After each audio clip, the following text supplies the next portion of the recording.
another bustling weekend in Friuli Venezia Giulia. Let's see what people are up to. Barcola, work Barcola, and I think a little bit of sport, and that's it. Maybe go to Barcola, yeah, to sunbathe a bit. See the Miramare Castle. They told me that it's very good castle. It's amazing. There is an amazing landscape, good view. So I have a wedding in Tuscany. No, really, but maybe a walk by Trieste or having great time by in the sea or having a good walk with friends, with colleagues. Having a good time here because there is a very good sun and it's a wonderful place.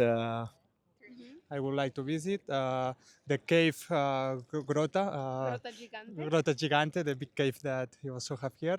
No idea, I'm sorry.